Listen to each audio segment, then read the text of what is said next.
Assalamualaikum warahmatullahi wabarakatuh. Waalaikumsalam warahmatullahi wabarakatuh. Semoga Allah menjaga Imam Nawawi, Ustadz dan keluarga serta kaum muslimin semua. Amin ya rabbal alamin. Ustadz Afwan izin bertanya, bagaimana kalau kita mempunyai pimpinan di kantor yang menurut banyak orang mendekati zolim?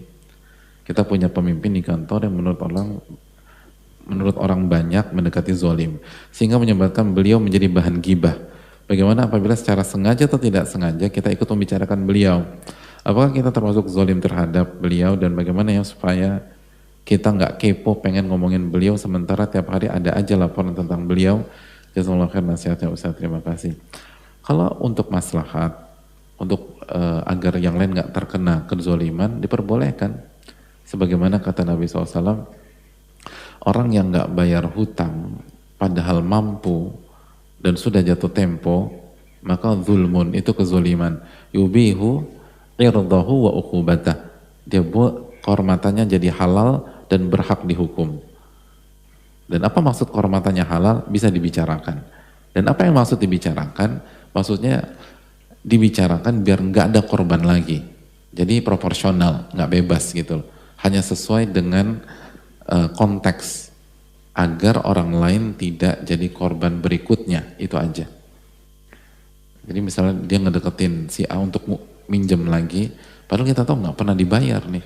Nah boleh kita bilang ke si A, hati-hati Anda lagi dideketin dan dia modusnya minjem uang dan nggak ada yang dibayar selama ini, dan kalau berhasil Anda ini korban ke 97 misalnya. Jadi udah ada 96 orang yang nggak dibayar. Tapi berhenti sampai di situ jamaah, jangan ngerembet. Kalau ngerembet gibah yang haram. Nah biasanya lisan kita agak gatel, pengen bicara mana-mana. Jadi udah, kalau masalah utang aja, jangan ngerembet. Dan jadi jangan, dan perlu kamu tahu ya, dia lagi ribut sama bininya. Kemarin kepergok check-in sama wanita lain di hotel A, rame gitu loh. Hubungannya apa mas? Gak ada hubungannya, dia meribut sama bininya kayak, sama emaknya kayak, sama bapaknya kayak, gak ada hubungannya. Jadi ini jebakan syaitan, biar kita masuk ke gibah yang haram. Tapi kalau hanya jadi bahan gunjingan kantor, gak boleh. Kecuali kalau kita sampaikan ke bos kita, bos mohon maaf, itu kemarin kan kita bahas saat begitu sebagian Ansar membicarakan Nabi SAW, diangkat ke Nabi SAW, bukan diomongin di belakang. Enggak. Kalau diangkat sebagai bahan evaluasi dan seterusnya bisa. Dan bisa jadi kita yang salah, bos kita yang benar. Bisa jadi kita yang salah, bos kita yang benar. Pada dasarnya kan yang di atas itu, pada dasarnya nggak semuanya, pada dasarnya yang di atas itu punya kelebihan yang tidak dimiliki bawahan. Dan ketika kita tidak memiliki itu, misalnya kecerdasan dan seterusnya, misalnya bos kita pinter banget, cerdas banget, jenius banget, dan kita nggak secerdas beliau, apalagi sejenius beliau, ketimpangan dan perbedaan kecerdasan dan ilmu tersebut itu kan rentan membuat salah paham, karena kita nggak ngerti alur pikiran bos kita. Begitu kita nggak ngerti, disitulah arah syaitan bermain untuk suudzon. Kan hidup kan begitu hadirin. Makanya kan kezoliman, dan diantara kezoliman adalah gibah, diantara kezoliman adalah buruk sangka, diantara kezoliman adalah suudzon, diantara kezoliman adalah fitnah. Itu kan dikaitkan dengan kebodohan oleh Allah Subhanahu wa taala dalam surat Al-Ahzab ayat 72. Innahu kana dzaluman jahula. Sesungguhnya manusia itu zalimnya minta ampun dan bodohnya luar biasa. Karena itu tadi, di mana ada kebodohan, maka disitulah ada kezaliman. Nah, makanya dalam sejarah betapa banyak ulama-ulama kita itu disuudzonin oleh orang awam karena nggak nyampe gitu loh. Nggak nyampe,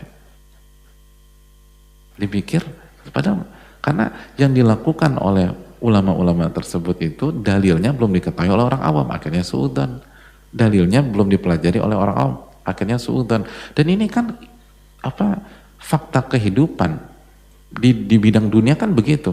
Betapa banyak saintis-saintis di panjang sejarah itu waktu awal-awal membuat sebuah masterpiece atau segala macam penemuan, dipikir dukun, dipikir penyihir, dipikir orang gila. Ternyata kenapa? Karena masyarakat nggak nyambung dan nggak ngerti di level mereka berpikir. Jadi itu wajar. Jadi hati-hati suudzon sama pemimpin juga. Karena bisa aja kita nggak ngerti. Karena kita sering gitu kan. Karena biasa secara umum di masyarakat pemimpin ilmunya lebih banyak secara umum. Ini bukan hukum mutlak tapi secara umum. Ilmunya lebih banyak, pengalamannya lebih banyak. Terus dia punya data yang kita nggak punya. Kan gitu. Kita kan seringkali harusnya gini-gini, Anda kan nggak punya data. Gitu. Sama kayak kita ngomentarin pelatih bola, kan udah pakainya paling jago sedunia udah. Padahal kita nggak punya data kesehatannya, mungkin harusnya dia masukin dia dong. Dia masukin dia. Ini kenapa nggak dimasukin? Dia pasti ada sesuatu.